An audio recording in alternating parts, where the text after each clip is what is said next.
Hello dear friends, तो हम लोग आ चुके हैं third part of the behaviour of real gases में। यहाँ पर हम वैंडर वॉल्स इक्वेशन डिराइव करेंगे। ये साइंटिस्ट जो वैंडर वॉल है, इन्होंने रियल गैसेस को एक्सप्लेन करने के लिए एक डेरिवेशन किया है, कुछ रिसर्च की है। वो रिसर्च डेरिवेशन के फॉर्म में हमें प्रेजेंट की गई है और हम उसे पढ़ के समझने की कोशिश करेंगे कि wander walls equation real gases के बिहेवियर को किस हद तक समझा पा रहा है। क्या वो पूरी तरीके से सफल हो रहा है समझा पाने में रियल गैसेस का बिहेवियर, या वहां भी कोई कमी रह जा रही है। तो आइए जानने की कोशिश करते हैं।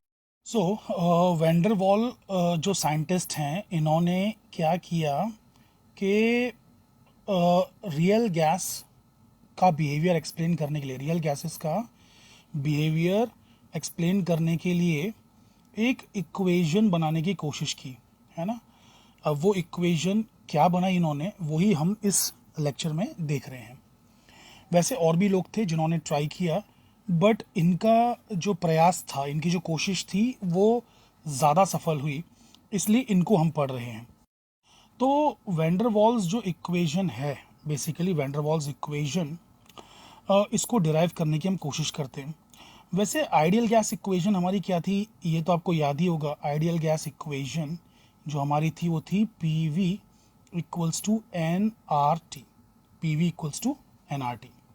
अभी ये जो इक्वेशन है आइडियल गैस की, इसमें अज्यूम ये किया गया था कि जो प्रेशर है वो मॉलिक्यूल्स इक्वली एवरी डायरेक्शन में एक्सर्ट करते हैं, जो कि काफ़ी हद तक सही बात भी है।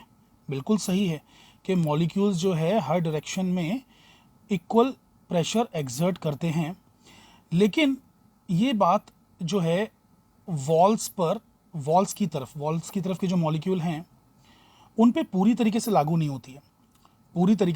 होती है। हालांकि प्रेशर डिफाइंड ही ऐसा है कि यानी कि force exerted per unit area on the walls of the container.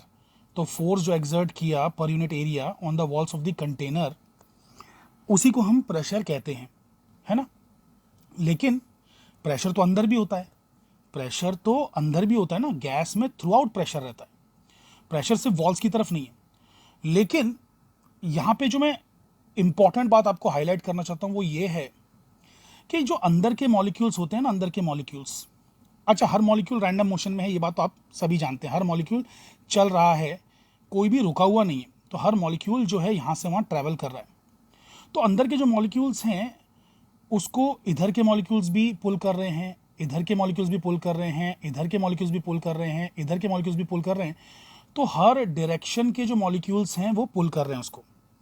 अब जब हर डायरेक्शन के मॉलिक्यूल्स पुल करेंगे in all the directions, her direction में, बाय द वे मैंने ऐसे 3-4 बना दिए, बट इन एवरी डायरेक्शन, तो net force on that molecule will be zero. जो मॉलिक्यूल है जो बहुत ही अंदर की तरफ है, अंदर की तरफ मतलब कंटेनर के डीप विद इन, बिल्कुल अंदर, तो उस मॉलिक्यूल को इक्वली हर साइड से पुल किया जाएगा। तो नेट फोर्स उस पर जीरो है। और जब नेट फोर्स जीरो है तो मॉलिक्यूल जिस वेलोसिटी से घूम रहा था वो उसी वेलोसिटी से घूमता रहेगा, वो उसी वेलोसिटी से चलता रहेगा। I hope you are understanding कि जब नेट फोर्स जीरो होता है तो एक्सेलरेशन जीरो होता है, तो वेलोसिटी चेंज नहीं होती है। तो उनका वेलोसिटी, उनका मोमेंटम फिक्स है। तो अंदर वो जो प्रेशर एक्सर्ट कर रहे हैं वो प्रेशर है, और उसी प्रेशर को हमने मान लिया कि थ्रू आउट ऐसा ही प्रेशर रहेगा, वॉल्स पे भी वही प्रेशर रहेगा, क्योंकि वही मोमेंटम रहेगा, वही फोर्स रहेगा और वही प्रेशर रहेगा। ऐसा हमने मान लिया, अज्यूम कर लिया। लेकिन ये बात पूरी तरीके से सच क्यों नहीं है? क्योंकि जो मॉलिक्यूल्स बिल्कुल दीवार के नज़दीक है, जैसे ये वाला मॉलिक्यूल, ये मॉलिक्यूल जो दीवार के बिल्कुल नज़दीक है, इसके ऊपर ये मॉलिक्यूल्स का पुल तो है, ये मॉलिक्यूल्स का भी पुल है, ये मॉलिक्यूल्स का भी पुल है, ये मॉलिक्यूल्स का भी पुल है, बट इस तरफ पुल करने के लिए कोई भी मॉलिक्यूल्स नहीं है, इसके आगे कोई भी मॉलिक्यूल्स नहीं है। तो जब ये मॉलिक्यूल दीवार की तरफ आ रहा था, तो इसके आगे के मॉलिक्यूल हटते जा रहे थे या इसके सामने थे नहीं। तो इसके ऊपर इस तरफ वाला जो नेट फोर्स है वो कम होता जा रहा था, इस तरफ वाला जो नेट फोर्स है वो कम होता जा रहा था। एंड एज अ रिजल्ट क्या हुआ कि जब वो फोर्स कम होता चला जाएगा,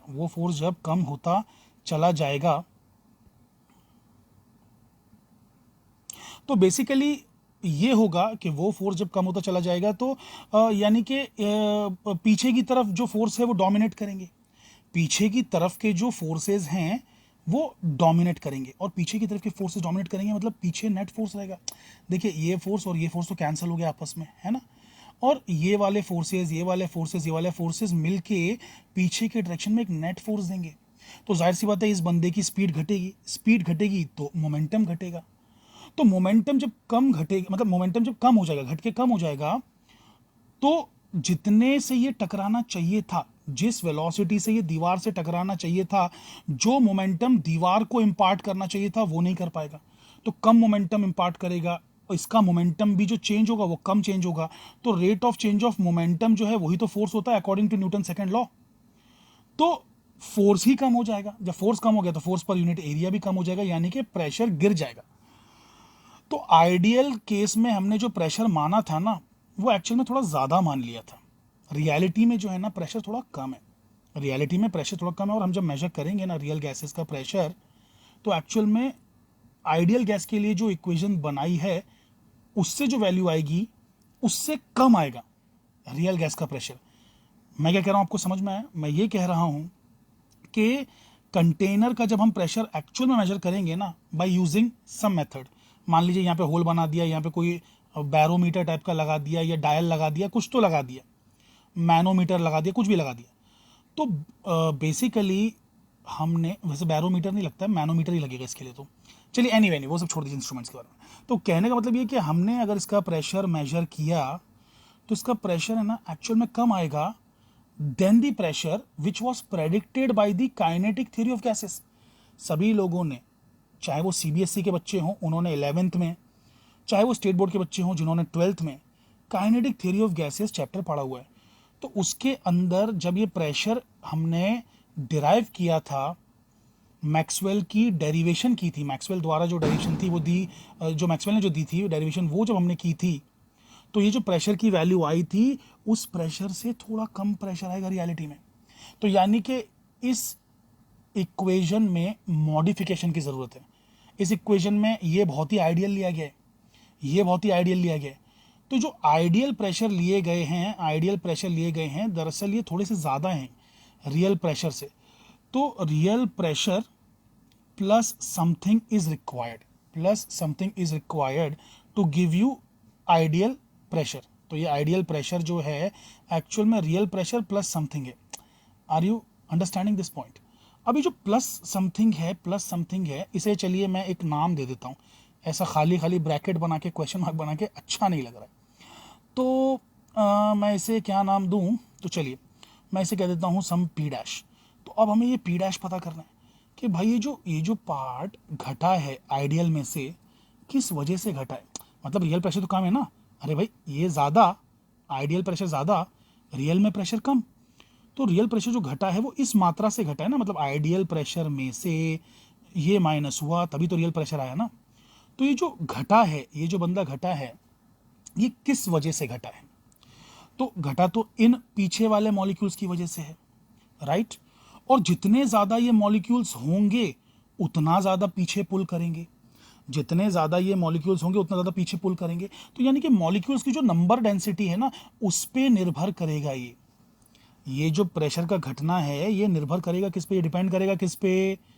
इस पे डिपेंड करेगा कि भाई नंबर डेंसिटी कितनी है। ये मास डेंसिटी नहीं है, मास पर यूनिट वॉल्यूम नहीं है भैया, ये नंबर डेंसिटी है। नंबर डेंसिटी का मतलब number of molecules per unit volume. इसका थोड़ा एडवांस वर्जन हम ले रहे हैं कि number of moles of gas per unit volume, ये ज़्यादा बेहतर है।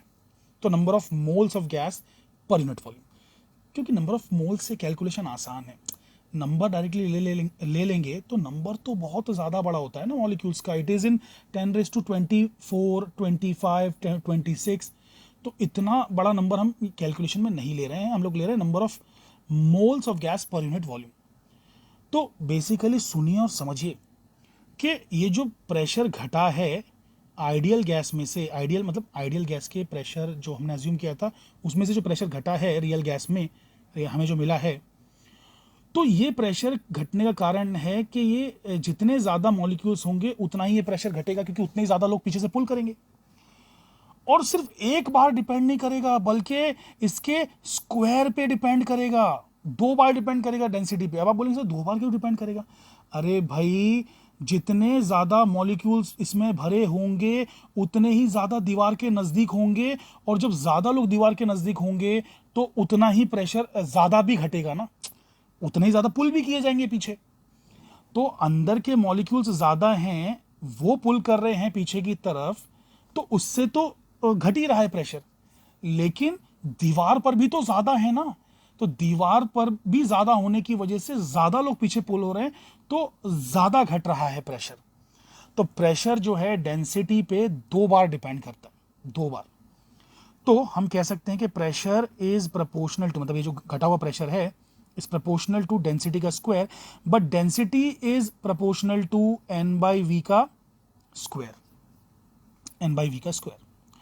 अब जो है हम क्या करेंगे कि सिंपली लिखेंगे कि मतलब डेंसिटी को हटा देते हैं बीच में से, डायरेक्टली लिखते हैं pressure is proportional to N by V का स्क्वायर, और फिर फाइनली प्रोपोर्शनलिटी हटाएंगे तो हमें जो है एक कांस्टेंट मिलेगा, तो वो आ जाएगा ए एन बाई वी का square. A is some constant and it's a dimensional constant. ये डायमेंशन लेस नहीं है, इट्स अ डायमेंशनल कांस्टेंट, और ये one of the van der Waals constant है। दूसरा वैंडरवाल कांस्टेंट भी हमें मिलेगा अभी, डोंट वरी। तो डायमेंशनल कांस्टेंट है और ये चाहिए था।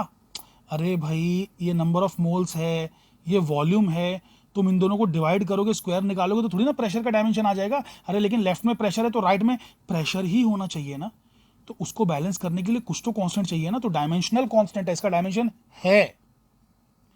तो बेसिकली अब मैं क्या करूंगा कि यहां पर जो है इस जगह पर पी को रिप्लेस करके अब पी की जो सच्ची वैल्यू है वो डालूंगा, जो कि P R plus P dash है, P R plus P dash. I hope कि आपको ये बात समझ में आ रही है। मैं पी आर डालूंगा, रियल गैसेस का प्रेशर, प्लस पी डैश डालूंगा। अच्छा, वैसे एक काम करते हैं यार, थोड़ा नॉमेनक्लेचर चेंज करते हैं, क्योंकि टेक्स्ट बुक में जिस तरीके से लिखा होता है ना उस तरीके से लिख दूं तो ज़्यादा बेहतर है। तो मैं यहाँ से क्या कर रहा हूँ ना, इसको आइडियल आइडियल बोल दे रहा हूँ, ठीक है, और रियल वाले को पी रहने दे रहा हूँ, पी वाला रियल है, ठीक है। तो यहाँ पे चलो आइडियल बोल देते हैं, चलो ठीक है, आइडियल लगा देते हैं, इसको भी आइडियल लगा देते हैं। तो अब थोड़ा जो है टेक्स्ट बुक में जैसा लिखा होता है ना वैसा लिखने में आसानी होगी, तो मैं पी आई को रिप्लेस कर दूंगा पी प्लस पी डैश से, और मतलब पी डैश की जगह पे तो फिर मैं ये लिख ही दूंगा A into N square by V square. चलिए खैर, तो ये तो मुझे सब्स्टिट्यूट करना है कहाँ पर, आइडियल गैस इक्वेशन में। तो चलिए मैं यहाँ पर जो है इसको 1 कर देता हूँ इक्वेशन को, और इस इक्वेशन को मैं 2 कह के बुलाता हूँ। अब आगे बढ़ते हैं। भैया ये तो प्रेशर का करेक्शन हो गया ना, आपने प्रेशर को करेक्ट किया है, लेकिन वॉल्यूम में भी गड़बड़ी है। प्रेशर में गड़बड़ी तो है ही, वॉल्यूम में भी गड़बड़ी है, वॉल्यूम को भी करेक्ट करना पड़ेगा। तो आइडियल गैस से जब हमें रियल गैस बनाना है तो भैया इसमें जो मिस्टेक्स हैं और इसमें जो मिस्टेक्स हैं, दोनों की मिस्टेक्स सुधारना पड़ेगी ना। मिस्टेक्स हैं क्यों? क्योंकि भैया अजम्पशंस ही गलत है।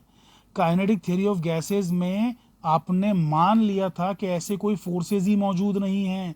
आपने क्या कहा था, इंटरमॉलिक्यूलर फोर्सेज आर जीरो, तो फिर अंदर जो प्रेशर है वही प्रेशर दीवार पे भी रहेगा, हर जगह वही रहेगा प्रेशर। लेकिन वैसा है क्या? नहीं है, रियलिटी में तो कुछ और ही सिनेरियो है।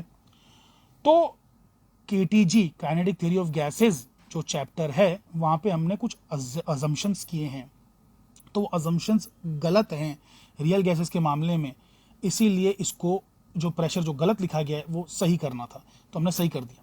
अब वॉल्यूम भी गलत लिखी गई है, वॉल्यूम क्यों गलत लिखी गई है भैया? उसका सेकंड अजम्पशन क्या है केटीजी का, काइनेटिक थ्योरी ऑफ गैस का जो सेकंड अजम्पशन है वो ये है कि जो मॉलिक्यूल्स का साइज है, मॉलिक्यूल्स का साइज जो है वो बिल्कुल जीरो साइज है, नेग्लिजिबल साइज है, कोई साइज ही नहीं है, उसको इग्नोर कर दिया था, उसको इग्नोर कर दिया था।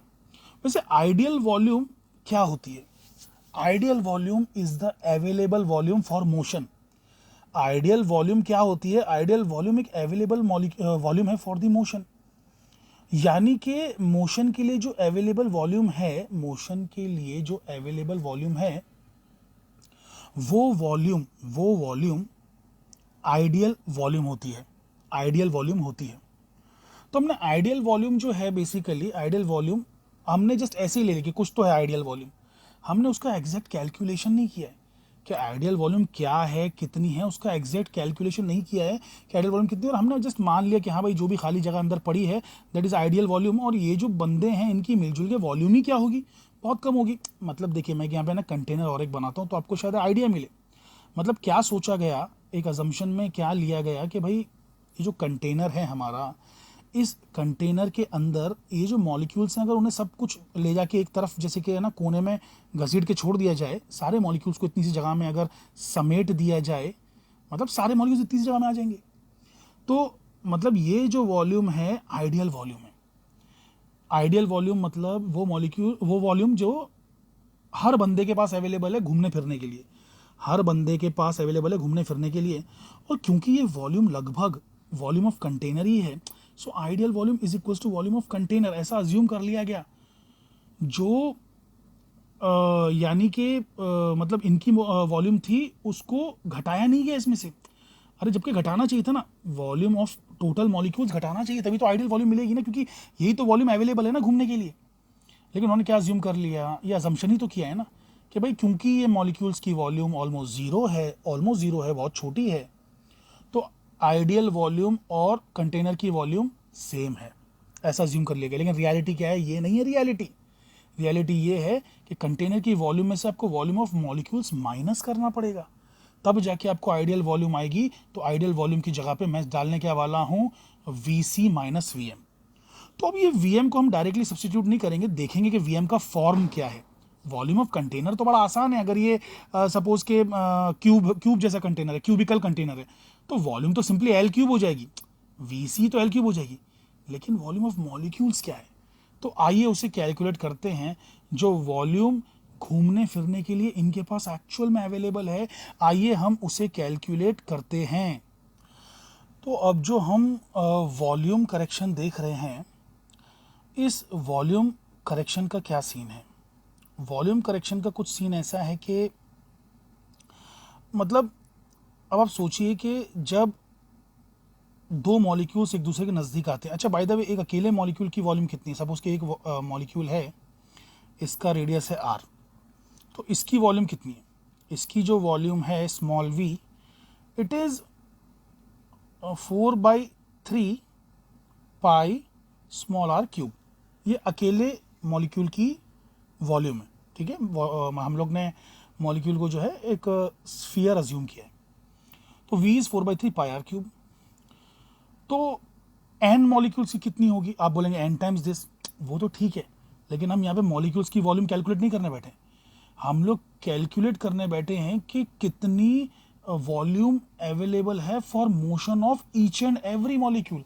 हर एक मॉलिक्यूल को घूमने के लिए कितनी वॉल्यूम अवेलेबल है, मॉलिक्यूल कितनी जगह पे घूम सकता है, वो वॉल्यूम हमें वहाँ पे डालनी है, क्योंकि उतने ही वॉल्यूम में तो कंप्रेस होगी ना गैस, जब हम प्रेशर अप्लाई करेंगे वही तो वॉल्यूम अवेलेबल है कंप्रेशन के लिए। तो अब हम लोग क्या करते हैं, देखिए ज़रा ध्यान से, मॉलिक्यूल कहाँ पर जो है मूव कर सकते हैं फ्रीली, क्या कर सकते हैं, आइए समझने की कोशिश करते हैं। तो बेसिकली अगर दो मॉलिक्यूल्स आके कोलाइड करते हैं, मान लीजिए बिल्कुल टच हो गए, हालांकि फिजिकल कांटेक्ट ऑलमोस्ट नामुमकिन है। अब नामुमकिन क्यों है, इसके ऊपर एक अलग बहस हो सकती है, बहुत लंबी, नहीं करते। तो अगर दो मॉलिक्यूल्स मान लीजिए बिल्कुल टच हो गए, फिजिकली बिल्कुल टच हो गए, तो अगर ये दो मॉलिक्यूल्स टच हो भी जाते हैं तो इनके बीच में गैप कितना रह जाएगा, इनके सेंटर्स के बीच में, I am talking about centres, क्योंकि अगर कोई चीज़ें पॉइंट साइज की नहीं हैं तो बेसिकली हम जो उनके बीच में डिस्टेंस लेते हैं ना, मतलब कोई चीज़ पॉइंट साइज की नहीं बल्कि बड़ी बड़ी चीज़ें, तो उनके बीच में डिस्टेंस कैसे लेते हैं, उनके सेंटर्स से लेते हैं, ठीक है, सेंटर्स से लेते हैं। तो ये दोनों अगर टच हो गए तो ये जो दो मॉलिक्यूल्स हैं, लिसन वेरी केयरफुली, इससे क्या होगा देखना। ये मॉलिक्यूल यानी कि किसी भी मॉलिक्यूल को इस सर्कल के अंदर आने नहीं देगा। ध्यान से देखिए, समझिए, ये टफ है, किसी को भी इस सर्कल के अंदर नहीं आने देगा, राइट। और आप समझ रहे हैं मेरी बात में क्या कहना चाह रहा हूँ, बहुत ही इंटरेस्टिंग बात है, it is very very interesting, it is very very interesting. इसको समझने की कोशिश कीजिए, रुकिए दोबारा से थोड़ा सा बना देता हूँ। यहाँ पर भैया सेंटर था और यहाँ पर जो है हमारे मतलब गोला एक था पहला वाला ये, और एक दूसरा गोला था, राइट। अरे गोला मतलब मॉलिक्यूल था, तो 2 मॉलिक्यूल्स थे। तो ये 2 मॉलिक्यूल्स के बीच में जो गैप है वो 2r का गैप है, 2r का। ये बंदा सिर्फ इतनी वॉल्यूम नहीं खा रहा है, ये बंदा इतनी वॉल्यूम खा रहा है। कैसे? क्योंकि कोई भी आके इससे टकराए तो वो यहां ही फंस जाएगा। बात समझिए, मैं अच्छे से बना नहीं पाया हूं, बट वो यहां फंस जाएगा। बात को समझने की कोशिश कीजिए, थोड़ा और खूबसूरत बना दूं, क्योंकि बराबर से बना नहीं है। थोड़ा सा यहां मैं अच्छे से बनाता हूं। मैं अभी भी प्यार से नहीं बना है। अरे यार बन जाओ अच्छे से यार, एक ही बार में। पता नहीं काहे नहीं बन रहा। चलो एनीवे, तो बन गया, ठीक है, चलो मान लो यार सेम साइज का है। तो ये मॉलिक्यूल सिर्फ इतनी जगह नहीं खा रहा है भाई। अरे भैया ये मॉलिक्यूल जो है सिर्फ इतनी जगह नहीं खा रहा, बल्कि ये इतनी जगह खा रहा है। क्यों? क्योंकि कोई भी आएगा तो उसका सेंटर इसके आगे नहीं बढ़ पाएगा, उसका सेंटर यहीं फंस के रह जाएगा, उसका सेंटर यहीं रुक जाएगा। तो इतनी जगह, इतनी जगह, इतनी जगह, इतनी जगह मोशन के लिए अनअवेलेबल हो गई सिर्फ एक मॉलिक्यूल इंट्रोड्यूस कर देने से। ये मॉलिक्यूल ने आते ही इतनी जगह खा ली। अब कोई भी बंदा इस स्फीयर के अंदर नहीं आ सकता, कोई बंदा इस स्फीयर के अंदर नहीं आ सकता। तो अच्छा, इस स्फीयर की वॉल्यूम कितनी है? तो इस स्फीयर की अगर वॉल्यूम निकाली जाए तो इट विल बी 4/3 पाई। अच्छा, इस स्फीयर का रेडियस कितना है? 2r है। तो it will become 4/3 pi into 8r³, यानी कि r³ इंटू 8, तो 8 टाइम्स स्मॉल v। तो मॉलिक्यूल अकेला खुद v नहीं खाता, बल्कि 8 टाइम्स v जगह खाता है। कितना डिफरेंस हो गया देखिए। पॉइंट साइज का कॉन्सेप्ट भुला के जब हमने एक्सटेंडेड बॉडीज को लिया, पॉइंट जो मान रहे थे मॉलिक्यूल्स को वो ना मान के जब हमने बड़ा बड़ा मान लिया, तो देखिए कितना फर्क पड़ गया। फर्क पड़ा कि नहीं? सो 8 टाइम्स वॉल्यूम हो गई। तो चलिए, अब हमारा जो कंटेनर है उसमें धीरे धीरे करके, मतलब उस कंटेनर की वॉल्यूम v मान लेते हैं, कैपिटल V, उसमें धीरे धीरे धीरे करके जो है चीज़ें घुसाते हैं, उसमें धीरे धीरे धीरे करके जो है चीज़ें पुट करते हैं। आई होप कि आपको ये बात समझ में आ रही है। तो हम जो है उसको क्या करेंगे कि फर्स्ट मॉलिक्यूल जब अंदर डाला गया, फर्स्ट मॉलिक्यूल को इंट्रोड्यूस किया गया, या फिर मैं इधर एक ही बार में लिख देता हूँ, बार बार कौन लिखेगा? Introduce first molecule. तो पहले मॉलिक्यूल को इंट्रोड्यूस कर दिया गया। तो अवेलेबल वॉल्यूम कितनी है? अवेलेबल वॉल्यूम कितनी है? अवेलेबल वॉल्यूम v है, पूरी की पूरी v वॉल्यूम अवेलेबल है। सेकेंड मॉलिक्यूल जब इंट्रोड्यूस किया गया तो अवेलेबल वॉल्यूम कितनी हो जाएगी? अरे मतलब पहला बंदा तो पूरे v में घूमेगा ना यार, पहला बंदा तो कहीं भी घूमेगा। अरे इसको ऐसे समझ लो ना, एक क्लासरूम है, चेयर्स वेयर्स पड़ी हुई हैं, 5 चेयर्स है, तो पहला बंदा है तो 5 चेयर्स पे बैठ सकता है। लेकिन जब दूसरा बंदा आएगा तो वो एक कोई भी चेयर को छोड़ के बाकी 4 चेयर पे बैठ सकता है। तीसरा बंदा आएगा तो 2 चेयर छोड़ के बाकी वो 3 चेयर पे बैठ सकता है। तो कहने का मतलब है कि जैसे जैसे मॉलिक्यूल्स इंट्रोड्यूस होंगे कंटेनर के अंदर, मॉलिक्यूल्स हम भरते जाएंगे, बाकी के मॉलिक्यूल्स के लिए जगह कम होती जाएगी। तो सेकंड मॉलिक्यूल डालते ही एक को छोड़ के बाकी वॉल्यूम अवेलेबल है। तो एक बंदे ने कितनी वॉल्यूम खाया था? 8v।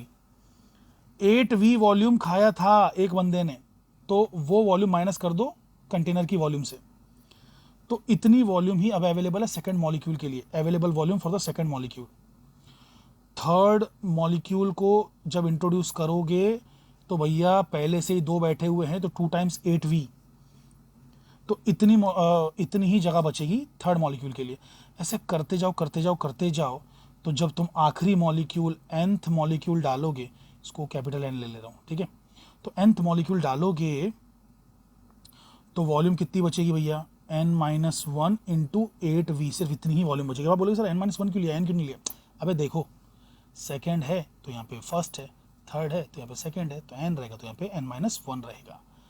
आई होप कि आपको ये बेसिक बात समझ में आ रही है कि जब यहाँ पे n है तो यहाँ पे n-1 है, तो v-n-1 टाइम्स 8v, ये है nth मॉलिक्यूल के पास वॉल्यूम बची हुई। तो यानी कि ऑन एन एवरेज कितनी वॉल्यूम है भैया? अवेलेबल वॉल्यूम कितनी वॉल्यूम है? कितनी वॉल्यूम अवेलेबल है बंदे के पास?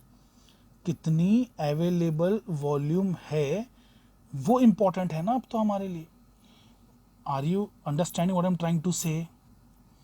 तो एवरेज वॉल्यूम जो अवेलेबल है, average volume available to each individual is equals to how much? Average volume कितनी अवेलेबल है? तो देखिए अब आपको क्या करना पड़ेगा, ऐड करना पड़ेगा सबको। v plus v minus 1 times 8v, फिर v माइनस 2 टाइम्स 8v, फिर v माइनस 3 टाइम्स 8v। ऐसे करते चले जाइए, ऐड करते चले जाइए।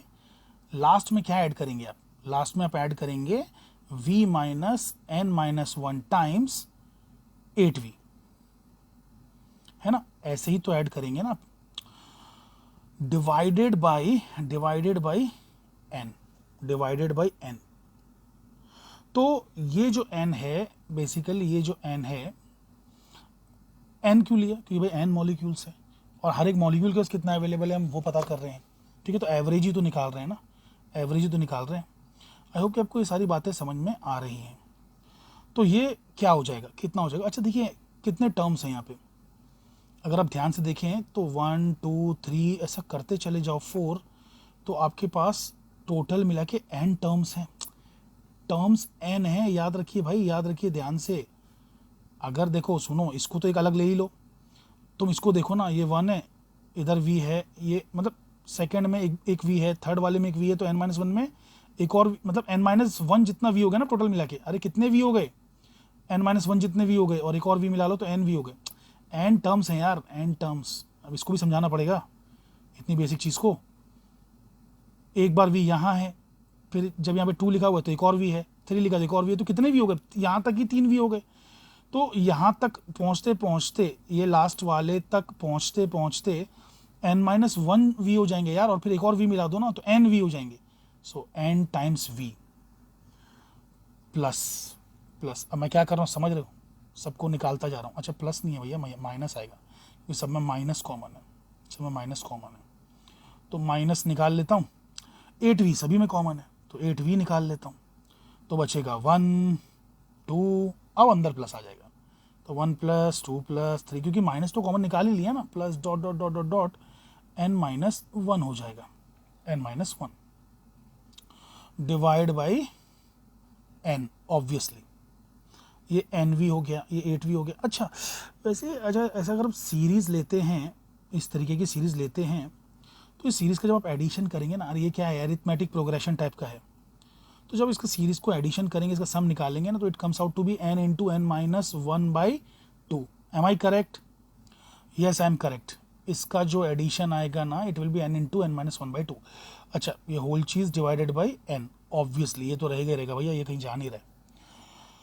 तो ये हो जाएगा, अलग कर लीजिए भाई चीज़ों को, तो nv by n minus 8v into n minus 1/2 into n, है ना? अरे भैया ये नीचे n है ना, तो यहाँ पे n आ जाएगा, तो अलग कर लिया, ये n से n कैंसिल हो गया, ये 2 से इधर ये 4 आ गया, एंड n से n कैंसिल हो गया, तो हमारे पास बच क्या रहा है? हमारे पास बच रहा है v माइनस 4v, और n माइनस 1 जो है ये बच रहा है। लेकिन यार n माइनस 1 है ही क्या, मतलब as n is very very greater than 1, अरे n में से एक निकाल लोगे तो क्या फ़र्क पड़ने वाला है?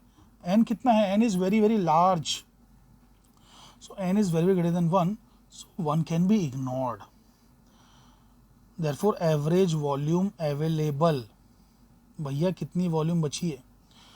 v minus 4v into n, या 4nv अच्छा लग रहा है, 4nv बोलते हैं अच्छा लग रहा है, तो 4nv इतना जो है आपके पास वॉल्यूम बचा, तो ये है भाई पूरा। अच्छा और इसी चीज़ को वैन डर वाल ने एक और कांस्टेंट का नाम दे दिया और बोल दिया b, तो उसको बोल दिया v minus B. I hope कि आपको समझ में आया। मतलब n मोल्स के लिए अगर देखने को जाएंगे तो इट बिकम्स nb, अगर n मोल्स के लिए देखने जाएंगे तो इट बिकम्स nb। इसको वैन डर वाल ने ऐसा नाम दे दिया, n मोल्स के लिए it becomes n into B. I hope कि आपको ये बात समझ में आ रही है। तो अब मैं क्या सब्सटीट्यूट करूँगा? अरे भाई अब तो मैं सब्सटीट्यूट करूँगा ना, यहाँ पे जो मेरा P V equals to N R T था, वहाँ पे पी का भी सब्सटीट्यूट करूँगा, ये भी सब्सटीट्यूट करूँगा। तो जो आइडियल गैस था, आइडियल गैस हटा के अब मुझे यहाँ पे आइडियल गैस की वॉल्यूम हटा के ये डालना पड़ेगा और आइडियल प्रेशर हटा के सेकंड इक्वेशन डालनी पड़ेगी। कहाँ गई मेरी सेकंड इक्वेशन? ये है मेरी सेकंड इक्वेशन। तो अब मुझे जो मिल रहा है वो है P plus N square A by V square, और V में मिल रहा है V माइनस एन बी, और यहाँ पे तो एन आर टी है ही, एन आर टी है ही। तो इस तरीके की मुझे चीज़ें यहाँ पे मिल रही हैं। ठीक है, आई होप कि आपको ये बेसिक सी बात जो है समझ में आई है। तो यही मेरी वैन डर वाल की इक्वेशन है जो कि रियल गैसेस के लिए है। अब इससे हमें ग्राफ कैसा मिल रहा है वो हम देखेंगे, लेकिन उससे पहले एक छोटा सा डिस्कशन हो जाए।